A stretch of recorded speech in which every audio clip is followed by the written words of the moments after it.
What's going on, friends? We all have our favorite Harley-Davidson engines, and we all have our own reasons why we like them. You might like shovel heads, Evos, twin cams, or even the Milwaukee 8. They're all great engines in their own respects, yet they all have the same problems, more or less, depending on what year you're looking at. But guys, when it comes to all these engines, they've all had one main issue except the Milwaukee 8. The biggest issue with Harley-Davidson engines for years was when you went to add power to them, reliability suffered pretty heavily. The more power you tried to squeeze out of these engines, the more heat you got put out of them, the more issues that came along, parts breaking, overheating was a big issue. Especially you shovelhead and Evo guys, you started putting a lot of power into these, maybe you had a rear cylinder seize on you. I've actually had that happen to me once and it was not fun. Now, the beauty is that Harley-Davidson engines, as they've evolved over time, and I'm just going back to the shovelhead, but when we got to the Evo, they became more reliable and they were able to squeeze more power out of them. And getting more power was the driving force for going forward into the twin cam engine. Now, of course, that had a litany of problems, but that was the first time in a long time that we'd actually seen power numbers and torque numbers really start to significantly rise from Harley-Davidson. And of course, Harley-Davidson topped that off with the Milwaukee 8, which despite its teething problems that it had in the beginning, I'm kind of coming around and thinking that this is going to be a phenomenal engine. Guys, please don't forget, if you enjoyed today's video, don't forget to hit that like button and consider subscribing to the channel if you haven't done so already. Now, the Milwaukee 8 engine, love it or hate it, yes, I know, it doesn't sound like the older engines, it doesn't have that thump, and a lot of that is attributed to the 4-valve heads. But the 4-valve heads, yes, it's different. Yes, it's not what we were used to.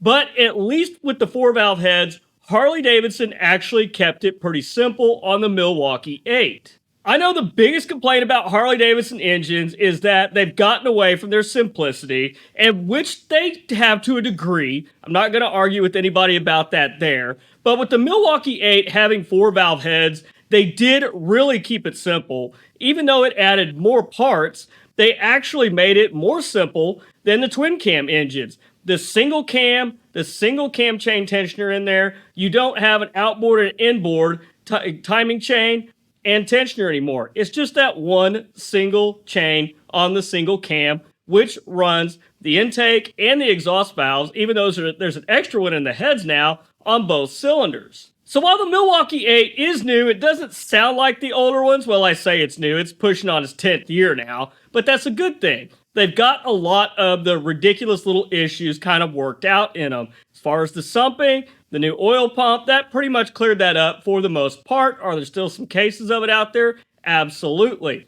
But the Milwaukee 8 does something that no other Harley-Davidson engine has really been able to do, and that is produce some extremely big power numbers and still at the same time be pretty reliable while doing it. Now, I'm not talking about going through the entire engine itself, but you can literally take the 107 Milwaukee 8, add a cam to it, and you are producing numbers that it took a high performance twin cam to actually produce, but you're doing it with what's basically a stock Harley engine. You don't have to go in, do different pistons, do different heads. You don't have to go through what basically equated to a stage 4 kit on a twin cam engine to make that kind of power anymore. And the best part is, by changing the cam out in these motors and making these big numbers, they actually thump like the twin cams did. Now, I know that's been another big complaint about the Milwaukee 8 engine, is that it just didn't thump like the twin cam and the Evo.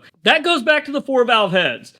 The 4-valve heads are great for breathing and making big power, but they just don't sound as good as the old ones did, in my opinion. They do sound good if you have a big cam in there bumping those valves. That does make a huge difference. But once again, it's just a different sound. I don't know how else to describe it unless you've heard one. It sounds good, but it's not like the older bikes, which the trade-off is you do get much more power, horsepower, and torque out of these bikes, and you're doing it more reliably. Now, if you guys recall on an Evo, getting up to about 90 horsepower was kind of about the threshold on the stock cases before you really started seeing some major issues. Now, Twin cam engines, the goal was always 100 horsepower. I don't know if you guys remember the Harley dealers. They'd have their 100 horsepower club. If you brought your bike in, had all your work done there, had it dyno tuned there, and you hit that 100 horsepower mark, you got to be in that dealer's 100 horsepower club. That was always kind of the benchmark on the twin cam engines. Now, today, through exhaust, tuning, even on a 107 or just a bone stock 114, you're getting pretty close to 100 horsepower if it's actually dyno tuned with the right exhaust and a good air intake on it. Now, as I mentioned, you throw a cam in those Milwaukee 8s, you're basically making what equated to a stage 4 level kit in a 103.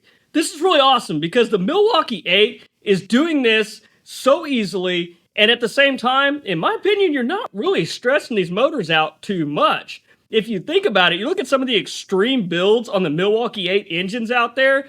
What is it, Blockhead? They just built a turbocharged Milwaukee 8 that's pushing right about 200 horsepower.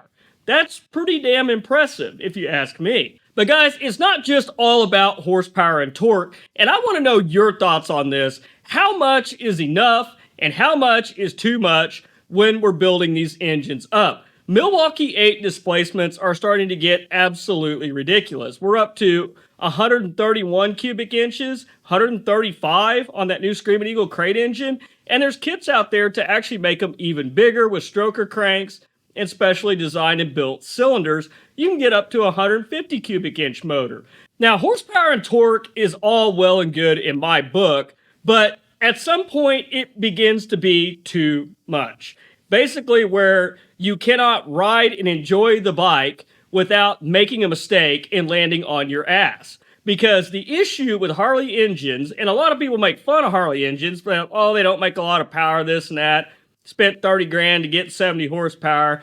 Yeah, well, here's the thing when it comes to a Harley. They can actually be pretty damn dangerous because Harley-Davidsons make big torque, they make it quick, and they make it down low. Now, you get into an engine that's got this ridiculous amounts of horsepower, you really honestly have to be on your game. You can't make a mistake. These bikes at that power level, when they're making that big torque down low, they're not very forgiving. And say you take a Milwaukee 8, one of the older ones before they started putting all the traction control and the rider aids, the little hold your hand deals on there, you got to be careful because you're going to get it all at once and in pretty short order with that fuel injection. Now, I am all about big power, fast Harley-Davidsons. I love that stuff.